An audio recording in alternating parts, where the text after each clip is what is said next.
Hello everyone, welcome back to my channel. నేను సప్త శనివారాల వ్రతం పూర్తి చేసుకున్నాను కదా. తిరుమలకి అయితే ముడుపిచ్చి రావడానికి అయితే వెళ్తున్నానండి స్వామి దర్శనానికి. ఈ ట్రైన్ ఎక్కేది ఒక టాస్క్ అయితే, సీట్లు ఉంటాయా లేదా అనేది ఒక టాస్క్. సీట్లు అయితే మాకు వెంటనే దొరికినా ఏమి ఇబ్బంది అయితే పడలేదు. ట్రైన్లో అస్సలు టైం పాసే అవ్వలేదు. మాకు ఇచ్చిన పిల్లలు అయితే పరిచయం అయినారు. వీళ్ళైతే సరదాగా గడిచిపోయింది మాకు ఆ రోజు అయితే. ఈ పిల్లలు ఉన్నందుకైతే మాకు బాగా టైం పాస్ అనిపించిందండి. ఇంకా రేణిగుంట రానే వచ్చింది. ఏమన్నా కనిపిస్తాయేమో ఈ విండో సీట్ కూర్చుంటే అసలు ఏం కనపడలేదు. మా అమ్మాయి అయితే బాగా ఒక నిద్ర చేసి లేసింది. రేణిగుంట నుంచి పిల్లలు బాగా హడావిడిగా ఉండి డాన్స్లు అయితే వేసినారు. ట్రైన్ లో ఉన్న వాళ్ళందరూ చుట్టూ గుమిగూడి చూస్తున్నారు. నాకైతే ఆ డీజే సౌండ్లకి అది చూస్తుంటే నాకు కూడా లేచి డాన్స్ వేయాలనిపించింది, కానీ మనకంత సీన్ లేదనేసి నేను ఊరికే చూస్తా ఉన్నానంతే. రేణిగుంట ఇంకొంచెం ముందు నుంచినే డాన్స్లు అవి చేసింటే చూడాలనిపించింది, కానీ టైం అయితే లేదు. మనకు రైల్వే స్టేషన్ లో ఈ వెంకటేశ్వర మూర్తి అనేది మనకు దర్శనం ఇస్తాడండి. అసలు అది చూడడానికి మాత్రం రెండు కళ్ళు అస్సలు సరిపోలేదు. నేనైతే ఇక్కడ అలా చూస్తూ అలానే నిలబడుకునేసినాను. ఇంకా దర్శనానికి టైం అవుతుంది అన్నట్టుగా ఇంకా బయలుదేరేసినాము. బస్సులో అయితే మేము వెళ్ళినామండి. అసలు తిరుపతి అంటేనే ఒక ఎమోషనల్ లాగా ఏదో ఒక పాజిటివ్ వైబ్ అయితే ఉంటుంది తిరుపతిలో.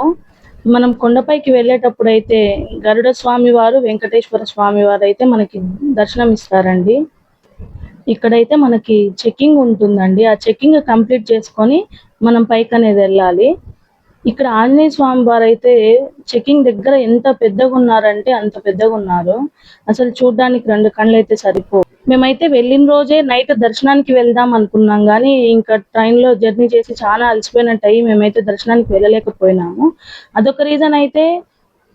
పుష్కరిణిలో స్నానం చేయాలి అనేసి అని చెప్పి మేము ఆ రోజు అదొక రీజన్ దర్శనానికి అయితే వెళ్ళలేదు. నేనైతే ఇలా చేస్తానని అనుకోని లేదు. నేను ఎన్నిసార్లు తిరుమలకి వెళ్ళినా కూడా డైరెక్ట్ గా స్వామి వారిని దర్శనం చేసుకొని నేను వెళ్ళిపోతానండి. కాకపోతే శనివారాల వ్రతం చేసినాను కాబట్టి నేను వ్రతం చేసినందుకు 5 కత్తెర్లు నేను మా పాప ఇచ్చేసి పుష్కరిణిలో స్నానం చేసి ఈ అశ్వత్థ వృక్షానికి అనేది మేము మొక్కున్నామండి. అశ్వత్థ వృక్షం చుట్టూ మనకి నాగలరాళ్ళు అనేది ఉన్నాయి, చాలానే ఉన్నాయి ఇక్కడ. నెక్స్ట్ టైం ఎవరు వచ్చినా పుష్కరిణిలో స్నానం చేసి అశ్వత్థ వృక్షానికి నమస్కారం చేసుకునేసి వరాహమూర్తి దర్శనానికి అయితే వెళ్ళిపోయినాము. నాకు ఎక్కడికి పోయినా చిన్నపిల్లలు భలే అలవాటు అయిపోతారు. ఇక్కడ మా వారు మా పాప ఇద్దరు నమస్కారం చేసుకుంటున్నారండి. నేను ఈ పాదాలు పట్టుకొని నమస్కారం చేసుకున్నప్పుడు నాకైతే ఏదో తెలియని ఫీలింగ్, నేనున్నాను అనే నమ్మకం అయితే నాకు వచ్చినట్లు అనిపించింది. ఇక్కడ ఒక ఆమె అయితే ఇక్కడ తల మీద చక్కెర వేస్తా ఉంది. దేవునికి ప్రసాదం అనేది కింద పెడతారు, కానీ ఆ పేపర్లోనో ప్లేట్లోనో పెట్టాలి. వీళ్ళు ఏందో పైన వేస్తా ఉన్నారు. నెక్స్ట్ టైం ఎవరు అట్లా చేయొద్దండి. ప్రసాదం ప్రసాదం లాగానే పెట్టండి, తల మీద వేయొద్దు. ఇక్కడ పుష్కరిణి చూడండి. మేము ఈ 8 వారాలు ఏ ఆటంకము లేకోకుండా మా ఆయనకి కాల్ ఆపరేషన్ అయింది. ఆపరేషన్ అయినా కూడా కింద కూర్చొని పూజ అనేది చేసినాడండి. దానికైతే గ్రేటే. ఇద్దరు కష్టపడి పూజ చేసుకున్నందుకు ఈ ముడుపు చెల్లించేదానికి ఇద్దరు వచ్చినాం దర్శనానికి. మా కోరికలు నెరవేరాలని దేవుణ్ణి మనస్ఫూర్తిగా కోరుకుంటాను.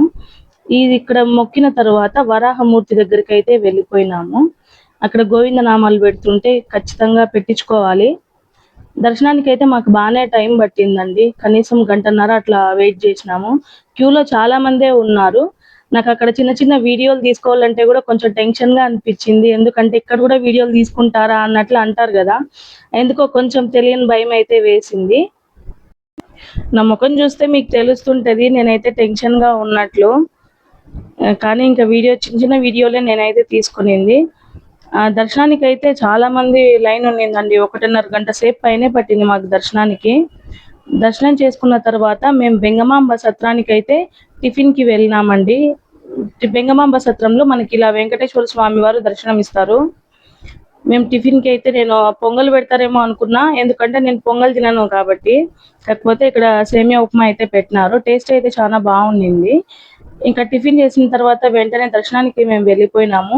18 గంటలు ఎంతసేపు చాలా కష్టపడి లైన్లన్నీ తిరిగి, ఎందుకంటే మా ఆయనకి ఆపరేషన్ అయింది కాబట్టి కొంచెం ఇబ్బందిగానే ఉండింది, కానీ కష్టపడి ఇష్టంతో మేము దేవుని దర్శనానికి అయితే వెళ్ళినాము. నేను ఇలా చేస్తానని అస్సలు అనుకోలేదని అన్నాను కదా. నేను ఎప్పుడు తిరుపతికి వెళ్ళినా కూడా డైరెక్ట్గా స్వామివారి దర్శనానికి వెళ్ళిపోతాను. కాకపోతే ఈసారి మాత్రం 5 కత్తెరలు ఇచ్చి పుష్కరిణి స్నానం చేసి వరాహమూర్తి దర్శనం అయితే చేసుకున్నాను. ఫస్ట్ అయితే దర్శనానికే వెళ్ళిపోదాం అనుకున్నాము. కాకపోతే నేనైతే మా ఆయనతో అన్నాను, నాకు ఇలా చేసుకోవాలని చాలా రోజుల నుంచి ఉంది, కాకపోతే కుదరడం లేదు, ఈసారి ఎలా అయినా వెళ్దాము అనేసి అని చెప్తే ఇంకా మా ఆయన కూడా సరేలే అనేసి అని చెప్పి పుష్కరిణిలో స్నానం చేసి వరాహమూర్తిని దర్శనం చేసుకొని వెంకటేశ్వర స్వామి దర్శనానికి అయితే వెళ్ళిపోయినామండి. దర్శనం అయితే మాకు చాలా బాగా జరిగింది. నాకైతే మా అమ్మ వాళ్ళ ఊరు అక్కడే దగ్గర ఉండడం వల్ల నేనైతే మా అమ్మ వాళ్ళ ఇంటికి వెళ్ళినాను.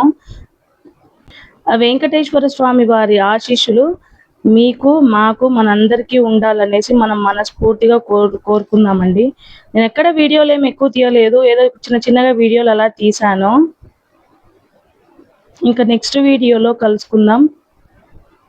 గోవిందా గోవింద గోవిందా గోవింద.